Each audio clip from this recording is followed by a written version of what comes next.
గురుగారు నమస్కారం. శ్రీమాత్రే నమః. గురుగారు మార్చి నెలకు సంబంధించి గ్రహస్థితులు కానీ లేకపోతే ద్వాదశ రాశుల యొక్క గ్రహస్థితులు ఎలా ఉన్నాయి? తప్పకుండా అమ్మ. ఫస్ట్ ఆఫ్ ఆల్ ఏంటంటే జీవకారకుడైన గురువు, గురుబలాన్ని ఇచ్చే గురువు మేషరాశిలో ఉన్నారు. మీనంలో రాహువు, కన్యారాశిలో కేతువు, కుంభరాశిలో శని యొక్క సంచారం జరుగుతుంది. ఇవి స్టాండర్డ్గా ఉన్నాయి, ఇవి ఎక్కడ కదలట్లేదు. మనకి మూవ్ అయ్యేటువంటి ప్లానెట్స్ ఏమిటి అని చెప్పి చూసుకున్నట్లయితే రవి కుంభంలో ఉండి 14వ తేదీ మార్చి నుంచి మీనంలోకి మారుతారు. అంటే రవి రాహు కలయిక జరగబోతుంది. అదేవిధంగా రవి ఈ మాసం అంతా కూడా ఆల్మోస్ట్ ఒక 20 రోజుల పాటు శనిని కంబస్ట్ చేసుకున్నాడు. ఇది చాలా ముఖ్యమైనటువంటి అంశం. అదేవిధంగా మకరంలో కుజుడు శుక్రుడు ఉంటూ ఈ యొక్క శుక్రుడు 7వ తేదీ నుంచి కుంభంలోకి మారుతున్నాడు. బుధుడు రవి శని కలిసి ఉండి ఈ బుధుడు కూడా మనకి 8వ తేదీ నుంచి మీనంలోకి మారుతూ అతను 26వ తేదీ వరకు ఉంటాడు మీన రాశిలో.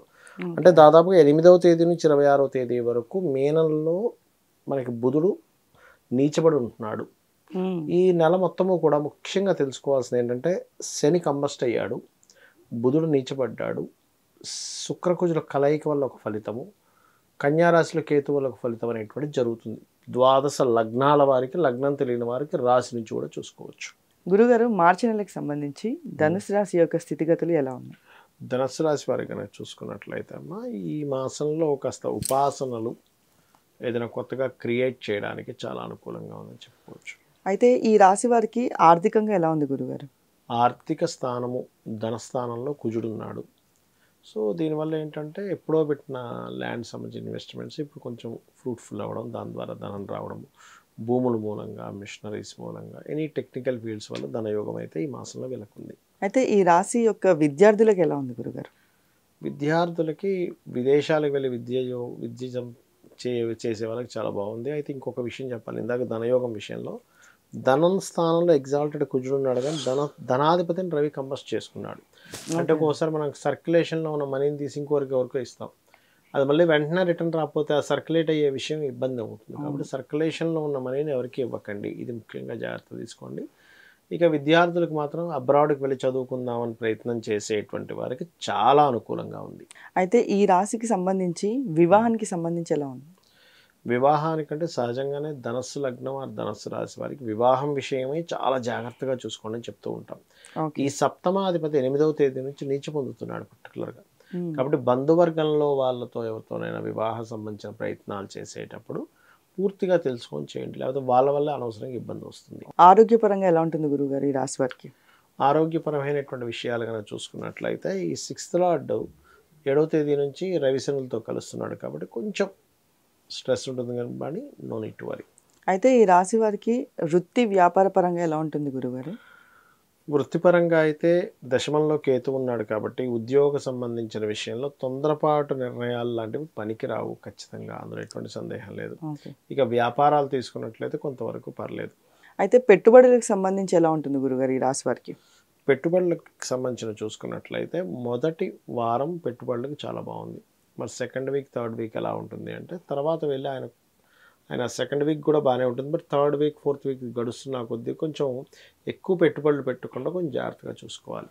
అయితే ఈ రాశి వారు తీసుకోవాల్సిన రెమెడీస్ ఏమైనా ఉన్నాయి గురుగారు? ఒకటమ్మా, ఈ రాశి వారు ఎప్పుడైనా సరే లక్ష్మీ నరసింహస్వామి ఆరాధన బ్రహ్మాండంగా పనిచేస్తుంది వీళ్ళకి. రెండవది ఏమిటి అంటే దత్తాత్రేయుడు యొక్క ఆరాధన ఎక్కువగా చేస్తూ ఉండాలి. అయితే గురుగారు చాలా మందికి లగ్నం తెలియదు, రాశి తెలియదు, నక్షత్రం కూడా తెలియదు. అయితే మరి అలాంటి వాళ్ళు ఎలాంటి జాగ్రత్తలు తీసుకోవాలి? ఇప్పుడున్న కండిషన్లో శని భగవానుడు కంబస్ట్ అవుతున్నాడు కాబట్టి ఒకటే చెప్తాను, మీరు ఏదైనా ఒక పని సక్సెస్ అవ్వాలనుకుంటున్నారు, రాశి నక్షత్రం లగ్నం ఏమీ తెలియదు, సింపుల్ సూర్యభగవానుడిని చేసుకోండి. బిజినెస్ పరంగా జాగ్రత్త తీసుకోవాలి ఎవరైనా కానీ. పర్టికులర్గా ఈ సంవత్సరం 3 నెలలు కూడా మనకి కేతు కన్యారాశిలోనే ఉంటాడు. అంటే యూనివర్సల్గా అందరూ కూడా ఎవరికైనా అప్పులు ఇవ్వడం, అప్పు తీసుకోవడం, మనీ ట్రాన్సాక్షన్స్ విషయంలో కొంత జాగ్రత్తగా ఉండాలి. కమ్యూనికేట్ చేసేటప్పుడు కొంత జాగ్రత్త వహిస్తూ ఉండాలి ఈ సమయంలో పర్టికులర్గా. ఓకే, అది బాగా గుర్తుపెట్టుకోండి. అండ్ అదేవిధంగా మరొకటి ఏంటంటే వివాహ సంబంధించినటువంటి ప్రయత్నాలు చేసే వాళ్ళు కూడా కొంత జాగ్రత్త వహించాలి ఈ నెలలో పర్టికులర్గా. అయితే ఇప్పుడు ఏమీ తెలియనప్పుడు రెమెడీస్ కూడా ఎట్లా చేసుకోవాలని అడుగుతూ ఉంటాను. ఇక్కడ శని భగవానుడు అందరికీ కర్మకారకుడే. నీకు లగ్నం తెలిసినా తెలియకపోయినా ఎవరికైనా కూడా అందరికీ కర్మకారకుడు ఎవరు, యూనివర్సల్గా కర్మకారకుడు ఎవరంటే శని భగవానుడు. ఆయన స్ట్రక్ అయి ఉంటాడు ఈ మంత్లో చాలా మటుకు.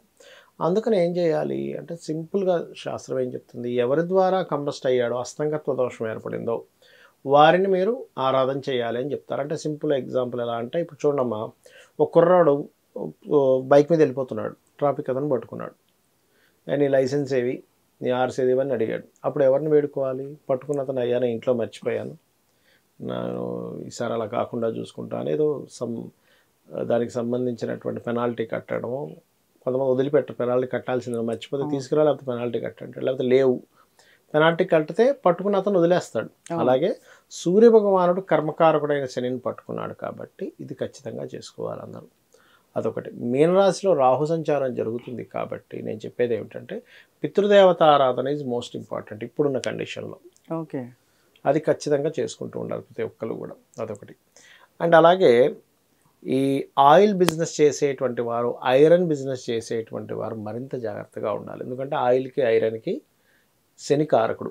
అదేవిధంగా షేర్ మార్కెట్స్లో కూడా, షేర్స్లో కూడా ఐరన్ ఆయిల్ లాంటివి కొంటుంటారు ఇటువంటి విషయాల్లో. ఎందుకంటే నువ్వులు, ఐరన్, ఆయిల్ అంటే ఏదైనా సరే ఇనుముకు సంబంధించినటువంటిది. అలా అని చాలామంది తెలియక ఏం చేస్తారంటే కారు కూడా ఇనువండి అంటారు. ఇక్కడ కారుని ఇనువుగా తీసుకోకూడదు. కారు ఒక కంఫర్ట్ని ఇచ్చేది. చాలామంది ఏమంటుంటారంటే, నన్ను ఏమడుగుతుంటారంటే, ఏమన్నా ఇనప బిజినెస్ చేయొచ్చు అంటే, ఇనప బిజినెస్ అంటే ఏం చేస్తారంటే కార్లు అంటారు. కార్లు ఇనప బిజినెస్ ఏంటయ్యా, నువ్వు ఐరన్ అమ్మేదైతే ఇనప బిజినెస్ అవుతుంది, కారు ఇనప బిజినెస్ అవ్వదు, శుక్రుడికి సంబంధించిన బిజినెస్ అవుతుంది. అంటే వాళ్ళ ఉద్దేశం ఏంటంటే శనికి సంబంధించిన బిజినెస్ కదా అనుకుంటారు. అలాంటి అన్నింటిలో ఐరన్ ఉంటుంది. అన్నీ శనేనా? కాదు కదా. ఇల్లు కడితే కూడా అందులో కూడా ఐరన్ ఉంటుంది. కానీ అది శుక్రుడి కిందకి తీసుకోవాలి మనం చెప్తూ ఉంటాం. అయితే ఇక్కడ ఏంటంటే ఇనుము, నూనె, జాబ్ కన్సల్టెన్సీస్ సంబంధించిన బిజినెస్లు నడిపేటువంటి వారు ఈ మాసంలో ఒక 20 రోజుల పాటు ఖచ్చితంగా కొన్ని నియమాలు పాటించాలి. అందులో ముఖ్యంగా సూర్య ఉపాసన కనుక చేసుకుంటే అన్ని విధాలా బాగుంటుంది. దీంతోపాటు గోశాలకు వెళ్ళి గోవులకి గోధుమ రవ్వ ఉంటుంది, గోధుమ రవ్వ తినిపిస్తూ ఉండాలి. అయితే ఇక్కడ ఎంత ఏంటంటే, మనం ఈ గోచార ఫలితాలు ఎంత చెప్పుకుంటున్నా మీ పర్సనల్ చార్ట్ అనేది ఒకటి ఉంటుంది, గుర్తుపెట్టుకోండి. మీ పర్సనల్ చార్ట్లో ధనాధిపతి మహాదశ అద్భుతంగా ఉంది, మీకు ఈ గోచార ఫలితాలు 5 to 10%. అది ఇంకా ఆ యోగం ఇచ్చేస్తుంది.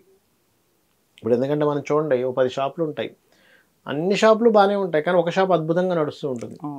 ఏమిటి, ఈ మెటీరియల్ ఈ షాప్లో ఉన్న మెటీరియల్ ఈ షాప్లో లేదా, బట్టలు ఉన్నాయి, అంతకంటే ఇంకా అద్భుతమైనవి ఉంటాయి, వాడికి నడదు.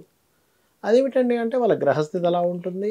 వాళ్ళు సిస్టమేటిక్గా ఉన్నా సరే కొన్నిసార్లు వాళ్ళకు ఉన్నటువంటి జన్మజాతకంలో ధనయోగమో, ధనహీనత యోగమో, రోగం వచ్చే యోగము, లేకపోతే రోగం నయమయ్యే యోగము, ఇన్వెస్ట్మెంట్ చేస్తే అద్భుతంగా వచ్చే యోగం, ఇవన్నీ కూడా మీ జన్మజాతకంలో ఉంటాయి. అవి తెలుసుకొని అడుగు ముందుకు వేయాలి, అన్ని విధాలు బాగుంటుంది. శ్రీమాత్రే నమః.